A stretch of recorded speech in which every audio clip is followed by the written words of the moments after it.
Well, good morning, everybody, and welcome to PSG of Mercer County. Welcome back to our hybrid meeting format. We've been doing that for a few weeks now, and it's been working out very well.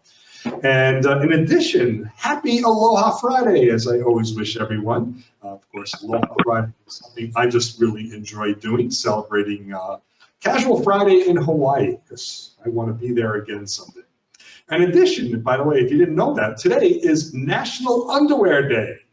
And I thought that would be very significant. It may sound funny. Those of you in the room probably, I'm not asking, I'm just probably assuming you're wearing underwear. But people at home sometimes go commando. So celebrate by wearing your favorite browsers or briefs or boxers or panties or whatever you enjoy wearing and make you feel comfortable and secure.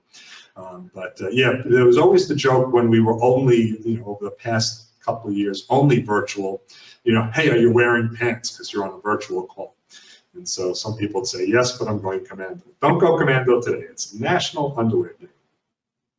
PSG of Mercer County, in addition to celebrating the National Day of the Week, each week, whatever that day is, we are here for you. Anybody that is in any kind of career transition, we are here to help provide or as many resources as we can to you so you can be more efficient and effective in your own job search. Among the resources that we do have is, we do have a LinkedIn group. Our LinkedIn group does have over 1,700 members, and these are only people that have been through our program. So we just don't accept people because they've requested it.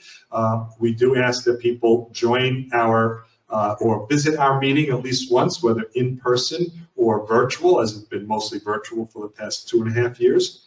And so those are the people there. Why is that important? Well, we're just trying to keep the name collectors and the list collectors out. I used to say we're trying to keep the salespeople out, but if you're a sales profession, we're clearly not trying to keep you out. But we really just want to, the group collectors, the name collectors. But also it means that the people who are in our group, they really understand job search. They kind of get it. They've probably been through it themselves. And so if you ever have a need to reach out to somebody in your network who is in our LinkedIn group, there's a good chance they'll contact you, they'll be in touch, they'll do their best to help you. So very beneficial if you can do that. And feel free to be active in our LinkedIn group. Maybe you got a terrific email from a recruiter about a wonderful job that'd be just perfect for somebody else, and it's not within your profession. You may want to copy that and then paste it into our LinkedIn group as a discussion and share it with other people. You may be able to turn people on to a new opportunity they didn't hear about. And for you, you're active on LinkedIn, and LinkedIn likes that. LinkedIn likes when we're active on LinkedIn. It can improve your results when people are searching for people like you. In addition, we do have our website. It is psgofmercercounty.org, psgofmercercounty.org. It is more than a landing page. It is over 120 pages of website content. We do have a page. It's a link right on top. It's called Open Jobs, and you can click on that, and there's actually kind of two parts to that. And one part is links to over 2,600 companies in between Mercer County and the 6 border counties. And in those links are companies and their career pages. So if you open up Mercer County and then you click on, let's say, financial services, the companies that are in Mercer County that serve in that area will be on that page. And when you click on those company links, you will get to their career page to see exactly what they have currently at their company.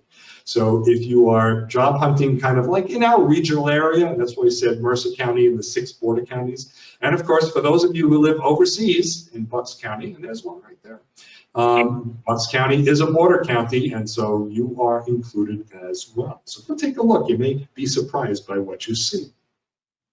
So I'll introduce Jeff Altman in just a moment.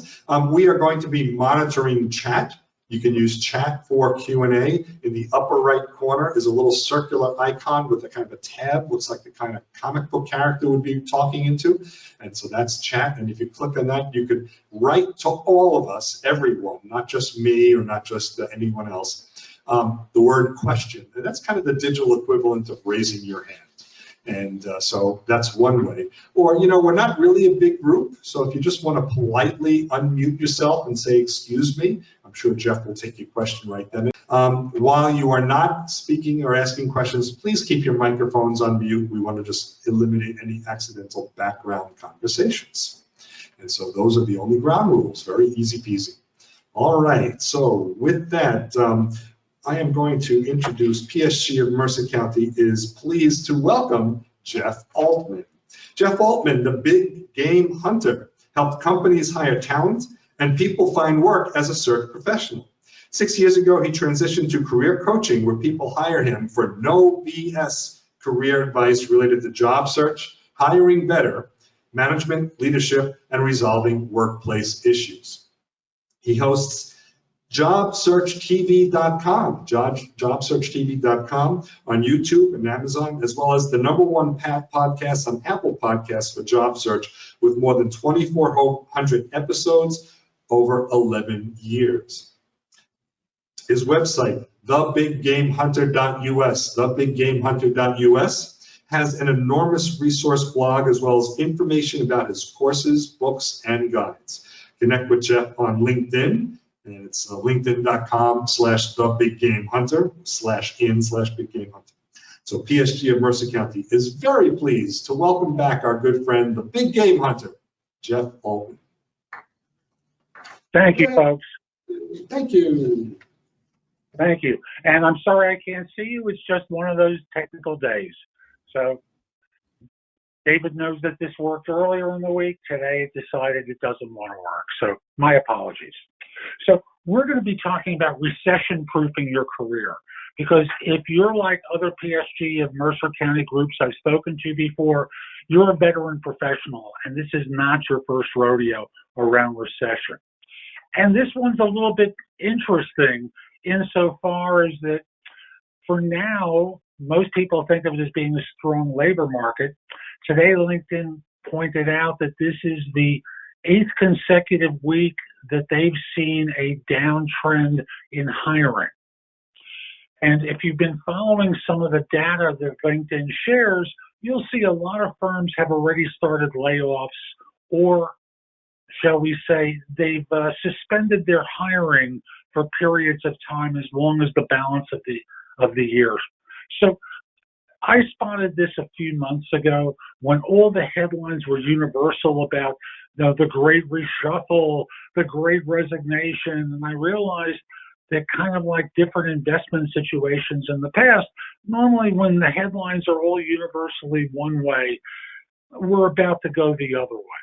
And the data has certainly backed up that belief of mine. So I'm here to talk with you about things that you can do to prepare, things that you can do to minimize some of your risk, minimize some of your downside should things sour, as I suspect they will over the next 2 months. After all, if you're the CFO of a calendar year corporation, you're finalizing your budget by October, right? And the problem with that is the headlines are not particularly good. And the data that you're getting from all the wonderful tech stuff that everyone in this room has been producing is giving you data that sales are down, costs are up, and maybe we got to figure out what to do next, and we don't want to rush our way through. So I suspect we're going to be seeing a slowdown in white-collar hiring. Blue and no-collar is a different market. If you're in that area, let me know, and I'll address things that relate to you differently. I associate PSG of Mercer County as being more of a white-collar professional group. And as such, let me know if there's someone who needs me to address that side. So let me just start by saying, the goal to start off with is to have urgency but not to panic. Because we still have a little bit of time for you to lay the foundation to give yourself staying power in this kind of economy. I don't think the headlines are going to be particularly terrible until late this year or early part of next. Thus, for now, yes, we've had pushback on the idea of this being a recession. I'm not going to comment about redefining terms. under the last 10 recessions, this would have been considered one, but this is what it is. And we all know it's harder out there for many people. Hopefully not for you yet. And people are still landing, obviously. And it's harder. So I'll just start off by saying, have urgency in doing some of these things, but don't panic. There's no reason to freak out at this point. And let's start off with, if you're within an office, if you're still working, do not present yourself as anxious or worried. No one finds the anxious, worried people attractive in job search, in your career, like in dating. It's been a long time for me for dating, and I'm sure that's the way it is for many of you. But if you remember back in the day, no one liked the anxious date. No one liked the stalker. No one liked the person who was too pushy. No one likes the voice in the office. Try to be the voice of some hope and optimism, even if you're not feeling it that way. The next thing is, and this is an important next step, is audit your skills and experiences to make sure that they're relevant professionally, so that you know your skills and experience are in demand. If you find deficiencies for the market, you can update them inexpensively using LinkedIn Learning or a site like Skillshare, or just going onto YouTube and watching videos and practicing and learning some of the things that you need to bring them up to speed. And then learn how to translate your skills and experience for those who don't know your industry or don't know your current expertise, in order to make sure that they understand you as you present them. I tend to look at the next thing is about looking at your finances and looking at capital conservation proactively rather than reactively. For a lot of people, it's very hard to sit down with family and to say, I think times are going to get tougher. I know it's been hard now, but imagine for a second they're going to get worse. What will we do now?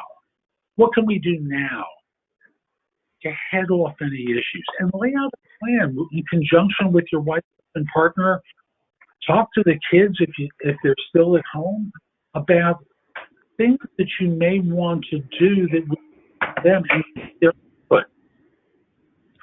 So just look at it from that perspective. Try and figure out a plan early that you can adapt and further tailor in case you need to.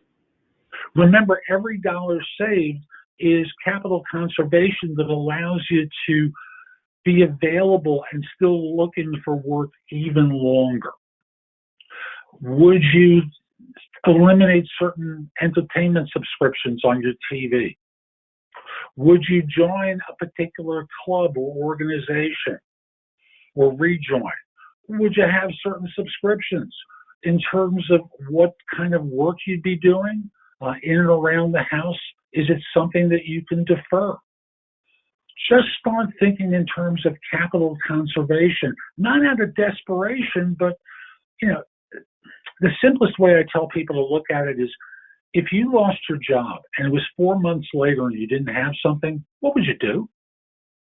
How would you cut your costs down in order to buy yourself time? Except instead of waiting the 4 months, do things proactively. And with that, what can you do to maintain your mental health and emotional well-being should you need to?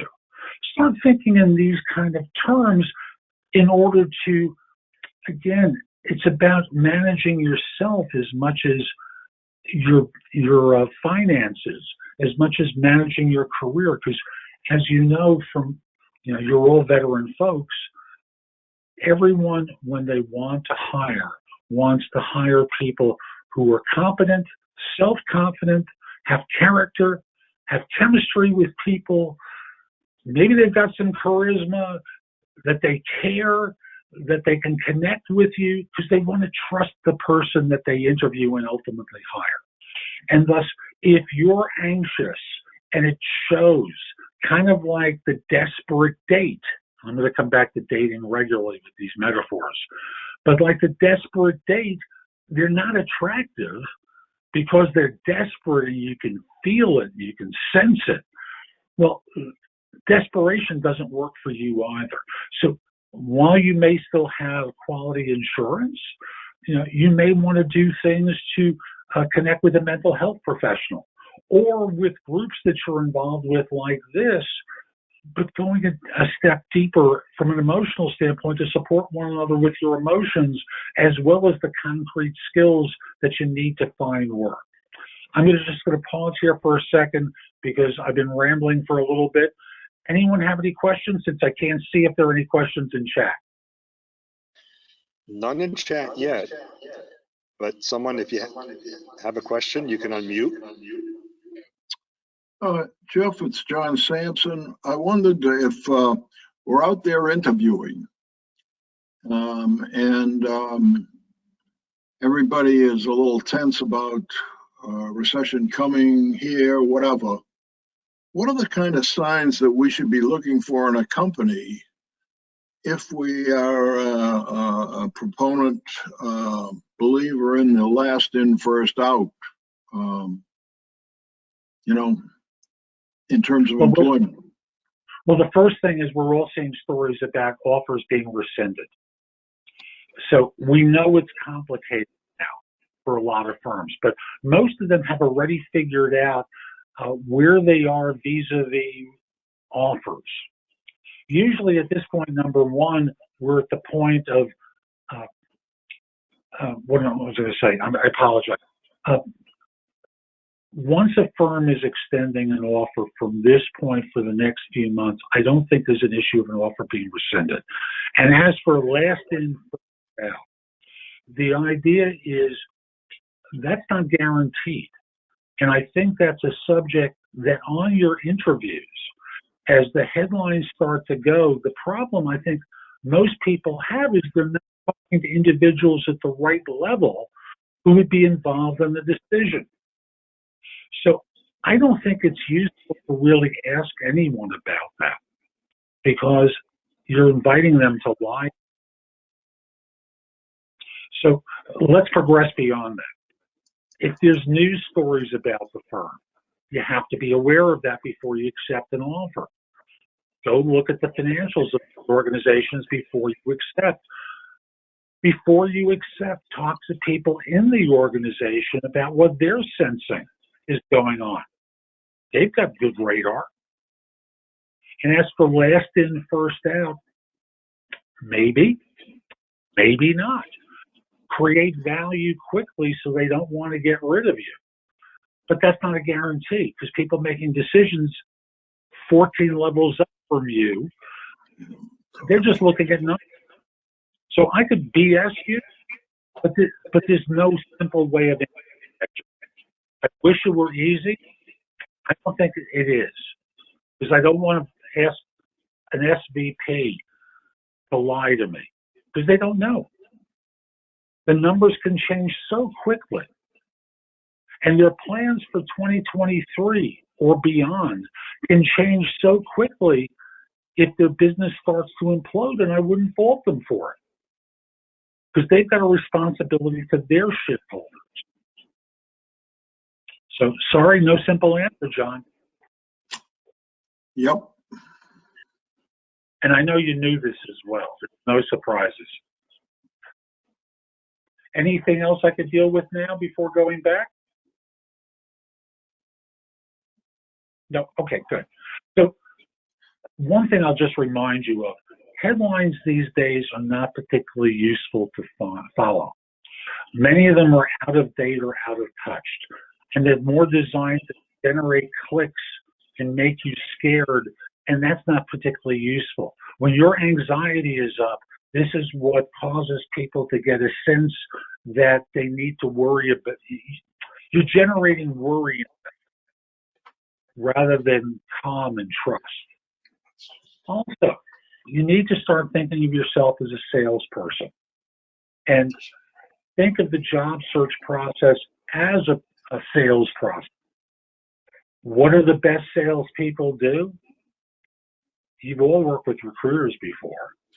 Recruiters network to find people. They use all the resources at their disposal. They're opportunistic. And in terms of network, this right now is the time to start reconnecting with people from your past. They could be from 25 years ago. Makes no difference. You're not asking them for a job. All you're doing is reconnecting with them. And the reconnection could be as simple as sending a text. I always believe start with a text message, then the people that you can call, then the people that you can email. Text cuts through more than phone calls. And I just said that because unless they're in your mobile, you're going to take the call anyway, right? And they're no different. We all let calls go to voicemail these days because of robocalls. So start with texting, then go to calls, then go to emails. And the message could be as simple as, it feels like it's been 100 years since we were last in contact. And your name popped into my mind. I thought I would just call and say hi, or send you a message and say hi and see how you were. Got a few minutes? And no, I'm not here to ask you for a job. And that last remark will make them laugh because since they haven't heard from you in a long time, that's what they expect is going to happen. But the goal is really about reconnection and seeing how they were, how they are, and seeing if you can recultivate a relationship with someone from your past. I know people I've known before who I've reached out to initially expected me as a recruiter and now as a coach to ask for business of some sort. And when I just do it as, hi, how are you? It's been a long time. How's your husband? How's the kid? How's your wife? How's your partner? Oh, you got married. That's fabulous. Congratulations. What number is that for you? It's been 3 for me. How about for you? And you make it a social conversation because if each of you needs the other, you've reconnected. And you did it proactively rather than reactively. No one wants to come across as that person. The one who's always calling, asking for help, wanting a referral, asking for you to do something for them. No one wants to be that person or receive the call from that person. Instead, be the one who just is the friendly one, friendly guy. And just reconnect with people because they may need you in the future just like you may need them. So that becomes another thing to do. I'll just remind you, for your LinkedIn presence in particular, you are a brand. You can be a store brand, meaning someone who's just like everyone else, but haven't done anything to make you stand out. Or you can be an average brand or a premium brand. And the difference is pretty simple. And I'll give you an example that I love to use. When you go to the store and buy detergent, I've never seen someone pick up 2 packages of detergent, 2 containers of detergent, look at the list of ingredients and go, the interrelationship between the chemicals in this one, I think will make my laundry even whiter than this one. It's all assumed, right? And thus people buy because they have a coupon. Their wife, husband, partner tells them about it, or their mother-in-law, their mother's told them to buy it. They never do the basis of the actual ingredients. It's assumed. You want to come across as a premium brand. What can you do to put yourself out there now before you might actually need results from people? And if you are actively looking for work, you should be doing this all continuously, whether you're working or not working. The idea of networking with people. I was just listening to Reid Hoffman's new podcast. And I'm sure most of you know that Reid is one of the founders of LinkedIn. And he was talking about building relationships with people, but it's not a transactional process. But so often, people treat networking as though it's transactional. And that doesn't work. After all, why should someone help someone that they don't really know? The goal in networking, the goal in connecting is for people to get to know, like, trust, and respect you for what it is you claim expertise in. Now, I haven't spoken about keeping your resume up to date or keeping your LinkedIn profile up to date. All of you should be doing that as a matter of course. And if you don't want to spend the time keeping the resume up to date every few months, at a minimum, you should be writing down your successes extemporaneously so that when it's to update, it's not a big production number and it's not going to take a lot of time. So at a minimum, jot every success down. Measure it in terms of money saved, money earned, percentage improvement over what previously existed. You are your network. You are your relationships. And as such, you have to spend time talking to people. It can't be as simple as the email that you send once every 5 years. You have time right now to do things to protect yourself going forward. There's someone I interviewed for my YouTube channel named George Murray, who's a manufacturing operations exec. And his comment was, through the past 5 years and a few transitions, it's both important to your network, to keep your network alive, and have side gigs as options so you're not fully reliant upon one paycheck. Because for many of you, you're one paycheck away from unemployment and financial hardship. So this is also a time to start thinking of monetizing your expertise in different ways than you might have previously. Is there a side hustle that you can construct? And yes, this is going to take time. But you can go to sites like Upwork, Fiverr, Fiverr, or Freelancer, and start looking to see, is there side work that you can be doing to start building something on the side for yourself? You're going to respond to gigs. Some people are going to want to pay next to nothing, and who cares? Do what you think is appropriate. I'm not going to advocate for $30 an hour work for most of you. But you start looking at what firms look for, what people look for, and see if there's a place for you. And there are other sites as well. Those are three primaries I always point people to. So start looking at building something on the side to protect your income during these times. Because again, even if you're getting a low rate or getting a low comp, doing something on the side, it's buying you time should you need it. And again, if you don't, great. You can ditch the side hustle or continue it as you see fit. But the goal ultimately is we need to have income. And we need to think in terms of income because, yes, the bank can defer payments for a while, but you don't want to be behind the eight ball if you can avoid it. So do things to bring some income in. Now, in terms of networking, the habit most people have with networking is they tend to think of the people with titles. But you've had staff reporting to you that you should reconnect with as well. Some may have graduated into roles that have titles. Many may not. But the goal is to talk to as many people as possible. As John said on one of my early interviews with Job Search Radio, to get out of the house and talk to people, because we can now get out of the house and talk to people. There's a difference when you see someone that you haven't seen in 10, 15, 20 years, 5 years. Boy, was that a rough last couple of years. How did you make it through? It was rough for me too. The pandemic is the easiest of the icebreakers I could ever imagine.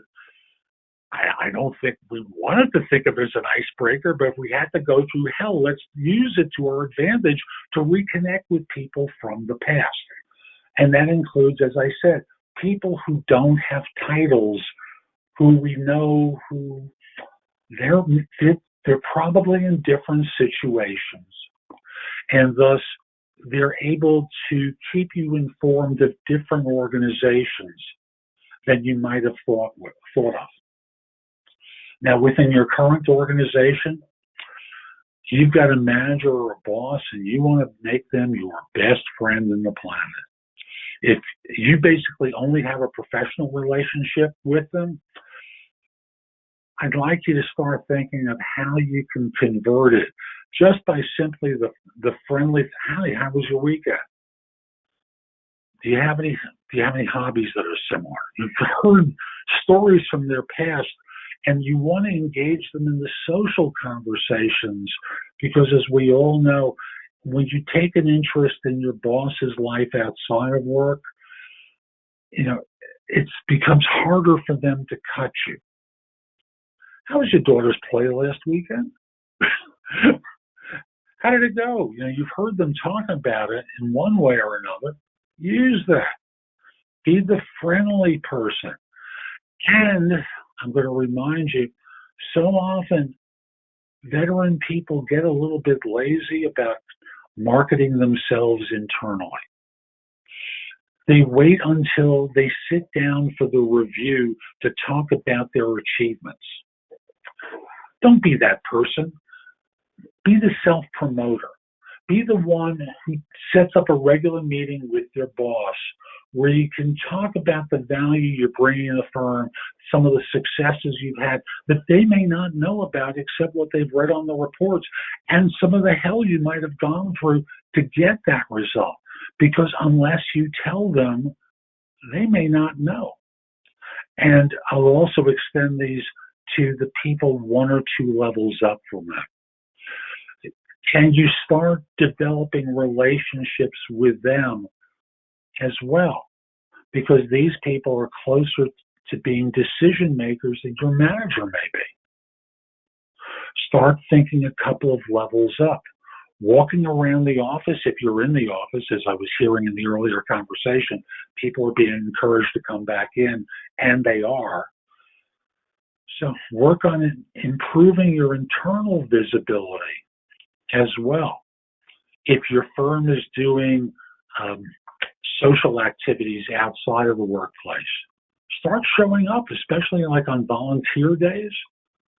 Do this for a while, because you're starting to see people different than the ones that you might normally be. After all, if your boss's boss or boss's boss doesn't know who you are, you can wind up being on the chopping block when it comes time for a layoff. One of the simplest ways to build those connections, if there's the company picnic, the company event, the company volunteer day, this is a time to show up so that you promote yourself internally. I'm going to pause here for a second to see if there are any questions.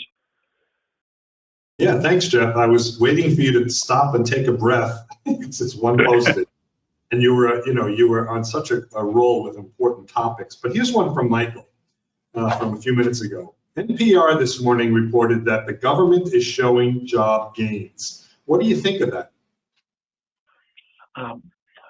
Jobs we tend to think of as being full-time jobs. That's not what a job is, according to the government. And I've confirmed this so many different times with reporters who cover the job market, as well as with the USPLS. The classic example I give, and I use this as an example when I talk to, for those of you in the New York area, you may remember a reporter named John Crudell with the New York Post. He used to write about the job market. And then I confirmed it with BLS, U.S. Bureau of Labor Statistics. There's a consultant in Chicago. He works 20 hours a week for a firm in Chicago. He spends 10 hours working as an employee of a firm in DC and another 15 hours for a firm in Dallas. Those are 3 jobs. 3 governors are claiming credit for him. It's only one person, but it's 3 jobs. The U6 rate is the interesting one because it includes the underemployed. And those include all these people who are working multiple gigs. So I really don't care about the number of jobs. I care about the labor force because many people are really hustling. They have to work 2, 3 jobs. And especially in the blue collar areas or in hospitality. Those are classic examples. Like my son works for a restaurant in Montvale, and he's an assistant general manager at age 21. And he's looking to supplement his income. And he's starting to think about tending bar at a hotel in Pearl River. Should he decide to do that, he now has 2 jobs. Or when he was 8 years old and in private school in Asheville, where we live, when he had that job for 1 week during the summer, suddenly he's on the Labor Department statistics because it was all reported income. And I'll remind you, during the summer, this is a time where people have, the kids have summer jobs. Jobs increase as a result of that. This is not the ideal time to count numbers of jobs. It should be about people working. Hopefully that answered the question. Yeah, and Michael, you may want to, unmute. One thing I heard, Jeff, is that there are some people that are taking a second part-time job, even, you were mentioning white collar. And I guess it's more in the youngers, like the millennials and the Gen X. They're using it to kind of figure out if they're ready to move. So they're kind of working part-time with a second company, and they're trying to figure out maybe they want to leave the first company and move to the second company. So I've heard this a couple of times. I'm wondering if you've heard similar. And I heard someone asked me a question for my live stream that I do. And the question translated into, I'm working in level 1 support. I'm working remotely. Do you think it'd be a bad thing if I took a second job during the same hours doing level 1? He was going to double dip during that time. So he was going to have 2 full-time jobs paying him whatever he was making. And he thought this was okay. So it's complicated right now in the job market because it's not just people, it's jobs that they're just counting jobs really, because that's a number that they can inflate and make themselves look good. This is not unique to this administration. It's true of all administrations. You think of the example I gave earlier, 3 governors were claiming credit for one person. Oh, we created 85,000 new jobs in the last month. But we don't know how many of those are remote workers. I'm in North Carolina. Most of my work is with people in the New York area. I have people overseas as well, but most of my work is in the New York area. If I were reporting income, which I don't, I do this as a corporation, there'd be people claiming credit in New York for my work and in New Jersey for my work. So Yeah. I care about. Jeff, I wanted to thank you for the answer to my question. I didn't get to unmute myself quick enough. Was that your question? Yes. Excellent. Thank you. I'm glad I can. But one comment I want to make, and I've been taking classes and the instructors feel the same way. For instance, I'm trying to start a web development business, and they don't see Upwork as a place where if you really want to make money, you should go. They see it as a place where you should go to get people to outsource your clients to. I mean, on Upwork, I found a guy, for instance, he wanted to pay $3 to $6 an hour to build, to build a website. I mean, that's just totally, ridiculous for what people make in this country. Of course.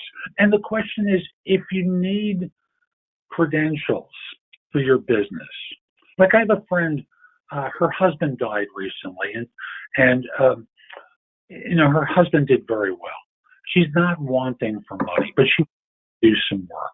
And she wants to do voiceover work because she was on TV for many years, and she's got a beautiful voice. And she hasn't done voiceover in years. So she's come to realize that for her, she doesn't need to worry about the rate in so much as she needs to develop the portfolio. That's maybe different than your circumstances because for her, she's got money coming in. For you, you just want to be doing lots of work. And you decide what serves you best. If you can get clients outside of Upwork, Freelancer, or Fiverr, by all means, you should do so. And you should also hire people to do work through those platforms. And everything works. And if you immediately dismiss some things, you may find it harder to find a client, especially if times get tough. Like I've got a friend of mine who I've coached for years. He's an SEO guy. And SEO is one of these businesses that can get commoditized. And starting with commodity work, he's built himself up to premium rates. You have to decide what serves you. If you think you're going to get the premium client right out of the gate, you should do that. And if you're not sure, don't close any doors. That's my opinion. You can see it completely differently. That's okay. It's your life and your choices. Thanks, Jeff. You're welcome. Anyone else? Opportunity to Jeff, go ahead. Yes. Anyone? If there's still time. Well, we still have time. Good. The next thing is establish yourself as a thought leader. This is to draw people to you and differentiate yourself from others who do their job, go home, and don't do more than that. So it involves establishing yourself as an individual who's knowledgeable. So groups like this help you do that. Trade associations, getting on the speaking docket for a conference, volunteering to moderate a panel, looking as an expert, for media. One of the simplest ways to do it is there's a website called Help a Reporter Out. It's called HARO, H-A-R-O. It's a database of journalists that they use to find sources for particular areas of expertise. And most of this, you will get 3 emails a day. Most of them won't fit you at all, but there can be the ones that allow you to get quoted in the media. And thus, when people are Googling you after they find you on LinkedIn or respond to your resume, because they do Google, they can see things that you've been quoted about and thus have you stand out. You can publish on LinkedIn. It's not just for networking. You can write an article talking about your successes. You can tell a story in the feed. Use hashtags and tag people along the way to spread its exposure. But the idea is, if no one knows who you are outside of your immediate circle, you're invisible. And being invisible is one of these things, it's like being mediocre. If a tree falls in the woods and no one's there to hear it, does it make a sound? And I'm using an example that we all know, of course, it makes a sound, but you know what I'm suggesting to you. What we all need to do is, we are CEOs of our own organization. Mine is called the Altman organization. We need to promote ourselves and make sure that people know about us. We need to build or rebuild relationships with people and be visible to the outside world. When a recession happens, it's hard to trim down your expenses. We get freaked out. This is where the panic shows up. We need to do things proactively in order to protect ourselves, our families, and those we care about, so that we're prepared, as opposed to doing it when we feel pressure. You have some time, but not a lot, in my opinion. Use it wisely. Display urgency in what you do in order to do the things now that will serve you later. And don't neglect the mental part of this as well. So thank you for the opportunity to present. Sorry I couldn't see you, and I hope this has been helpful to you. Well, Jeff, thank you. And by the way, your little gray square, because we're all little squares now, has your name, so people know that you're talking. And folks, any questions for Jeff? You know, he is a career coach. It's an opportunity to have a conversation with a career coach. And anyone here as well, if you'd like, just raise your hand. We'll get your attention and you can speak with Jeff. Can I ask you a question? Sure. Hi. I wanted to ask, I just recently received a job offer. I've been out of work since November. It's a job that I definitely want to accept. The issue is it's a more junior than what I was previously doing, and the salary is low. So I wanted to know if I just ask if there's any room for improvement on the salary. I don't want the offer rescinded. I want to accept it regardless, but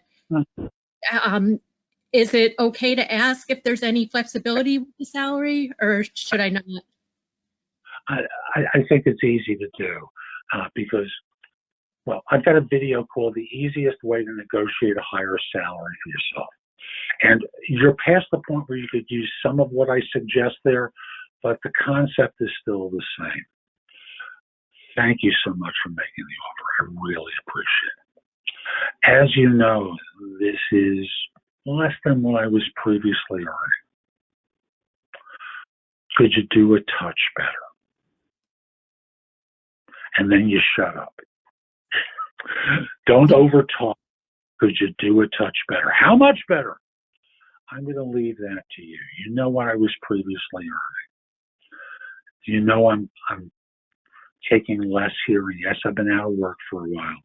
I'm just wondering, could you do a touch better? Whatever they say is fine. But notice my tone of voice, because it's not just what you say, but how you say it's important.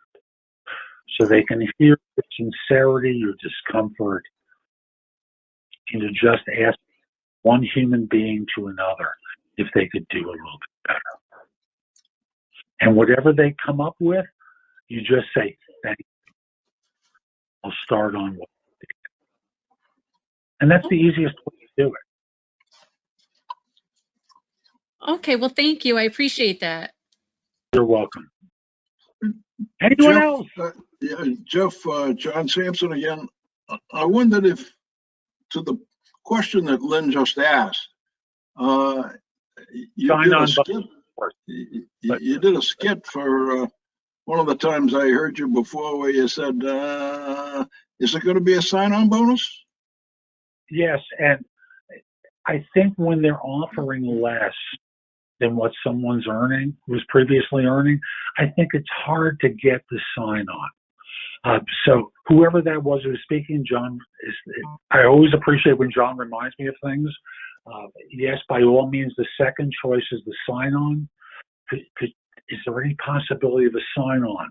Once they've said no to the first thing, it's easier for them to say no to the second. So if your preference is sign-on, go for sign-on. If your preference is a higher salary, then what I answered the first time should be what you go for. I always thank you. I mean, despite all this potential cloud on the horizon of a recession, if we're not in one already, isn't the job market out there, my sense is it's still pretty good, and the whole idea of the corporations expecting some handling, isn't that still out there? I didn't hear corporations expected some. I didn't hear the next. Handling to go on, you know. You want to talk about this, that, and the other thing in terms of improvement to the offer? Yeah, and I think that is true for now. It's about to come to an end, and when we get to the full-fledged recession later this year, I think they will start saying no to negotiating, and they'll start saying, we're going to give you two choices, leave it or take it. But for now, there's a little room, and they're not going to rescind offers now. So I don't think that's a concern. The question is, what can you get from them? And in her case, he doesn't want to lose the offer. So not knowing her skill level at these situations and whether her anxiety will get too high, I try to keep things simple because she's been out for 8-9 months. And the long and the short of it is it's important to get a seat now because the music is slowing down. Gotcha. Thank you. This is Charlie R. One thing that comes into play is how much of a specialist / generalist you are. If you are an extreme specialist in a niche, then maybe they might be more in need of a specialist in that particular thing, like drug development or something perhaps. But when you're a generalist, then the market competition is broader. And I'm going to switch from specialist to general. I want to change the language there. How much you're known? What's your reputation? Okay. Yes. How they perceive you. Right. Yes. A friend of mine was able to work as someone who's a known individual in his particular niche. It wasn't that he was a specialist. He was known. He had developed some great marketing campaigns for a sporting goods firm in Europe, and now he was being hired stateside as the chief marketing officer, and they loved his campaigns. They were buying him because they had seen the work he had done previously. When you could do that, where you could be seen as the subject matter expert who's known, you've been on stage, you can cut through the noise. An example that has nothing to do with job hunting, when my wife and I adopted our son in Kazakhstan, we had to fly out through Moscow. And in Moscow, the culture is parents with young children can walk to the front of any line. Now, in the States, people would glare at you. But we were being waved to the front of the line at the airport in Moscow to get to customs ahead of like 500 people. And they're all waiting to go. Well, you want to be the one who can cut the line. You don't want to be in the pond applying for jobs if you can avoid that. You want to be the one who uses relationships to get to the front of the line. Because when you can do that, people will pay more. They will be favorably predisposed to you because they've heard stuff. This is called social proof. So being known, being an influencer has value in our culture. Become an influencer. And it may not help you right now, but if you do the things beginning now to be seen as influential, it makes a huge difference.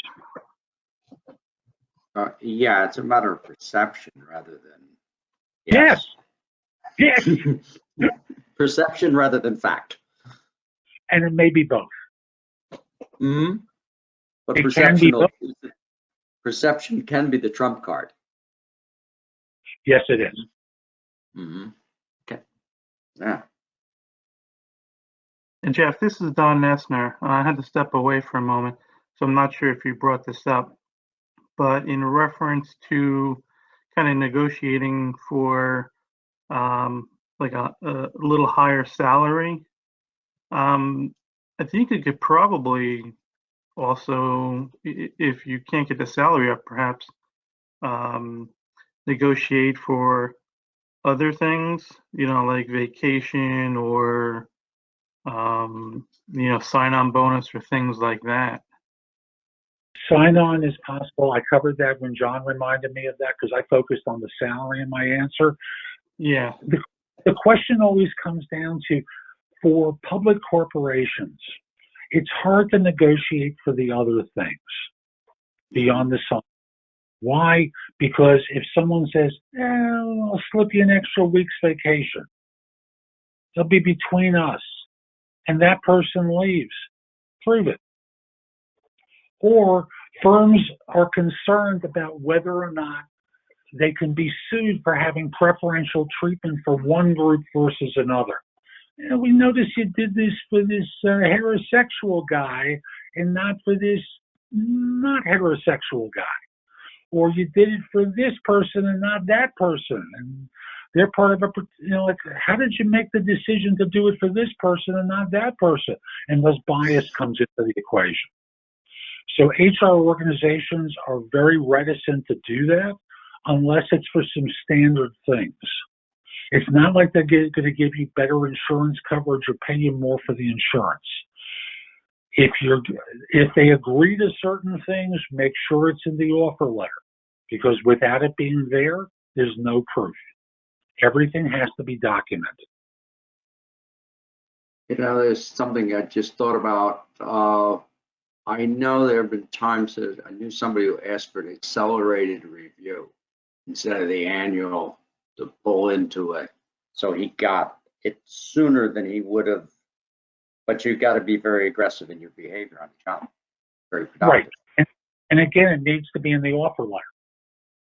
Because if their manager leaves, where's the proof that there was an accelerated review agreed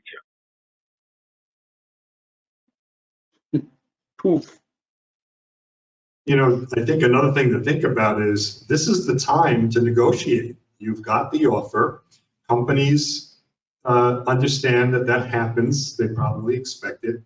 They may have even, whatever, Lynn, in your case, your offer was, they might even have a range that's a little above and below what they're offering, so they might have a little wiggle room. But, if anyone, when you start the job and it's a week or a month later and that's when you want to negotiate, it's too late. So, now's the time to do it.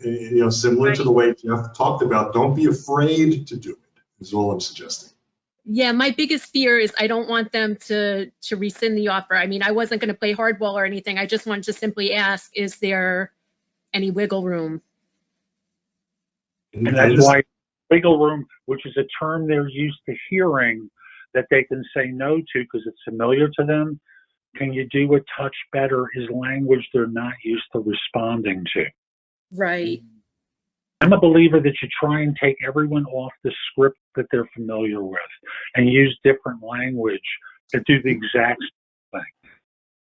So if you can do a touch better is not, you got any wiggle room with that? No, because they've heard that a million times. Can you do a touch better is something that they haven't heard very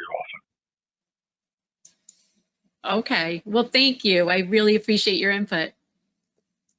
You're welcome. And I think an answer to that question would be more positive if it's still within the range of what they were looking to pay. By the way, I've got 2 videos that I put out the last couple of days. One is about the answer to the question of how much you're looking for. And the other one is about, to me, that the answer to that is you defer and deflect. You don't respond at the time the screener is asking you. You kind of duck off of it, and I give you language to work with. Then when they circle back for the specific number, how to deal with that. So that one refers to after defer and deflect. So they're out this week. You can find them on YouTube. You can find them on my website.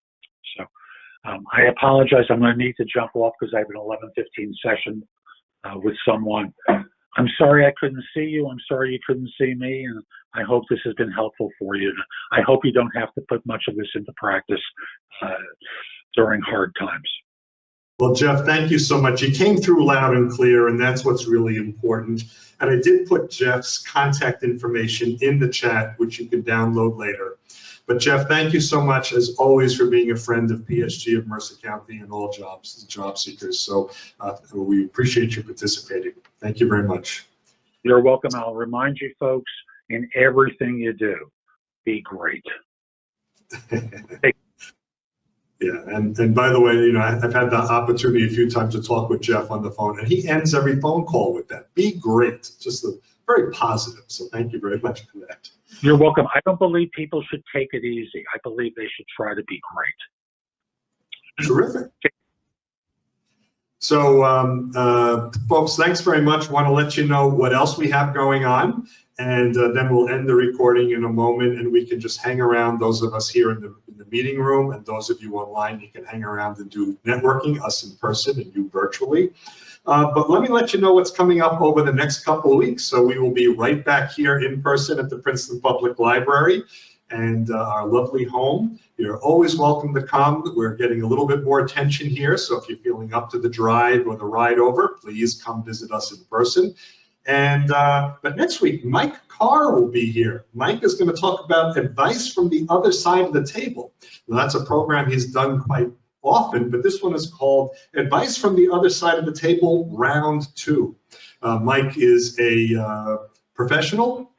He's also a hiring manager in his profession, and he's going to be talking about what it's like to hire from within the company to give you insight of maybe how you should be interviewing, maybe even negotiating. So Mike is, he was previously a job hunter himself, so he became very sensitive to helping folks in the situation to get them back to work. So that's next week, August 12th. Mike Carr will be here. And the following week, August 19th, Glenn Posh will be joining us. Does social media matter for job search? And that's what Glenn will be talking about. And here's a spoiler alert. Yes, it does. It matters. So you may want to listen to that program. He is a marketing specialist, has his own marketing, digital marketing company, so he's very well positioned to help all of us in that way. So that's what we have coming up over the next 2 weeks. Also, next Saturday, in case you weren't aware, next Saturday morning at 8 o'clock, the Breakfast Club of New Jersey will be meeting. They meet on every second Saturday of the month. So you can check thebreakfastclubnj.com, thebreakfastclubnj.com. Our friend Janelle Rosino will be presenting Moneyball, salary negotiation. So Lynn, don't know what your timing is, but if you can wait a week, you may learn a little bit more about salary negotiation from Janelle as well. And also, New Jersey Job Seekers does meet on the 2nd and 4th Tuesday evenings of the month. They're still virtual. They do meet. They used to meet in Princeton, and we will again. And I did put that in the LinkedIn group. There's a link for the Job Seekers Connection in the LinkedIn, our PSG of Mercer County LinkedIn group. If you're not yet a member of the LinkedIn group, please join us. Remember, we are all job seekers in the LinkedIn group. Also, don't forget our cousin organizations, PSG of Central New Jersey meets on Mondays at 10:30. psgcnj.biz, and on Wednesdays, PSG of Morris County, psgmc.org. So go check out those groups as well.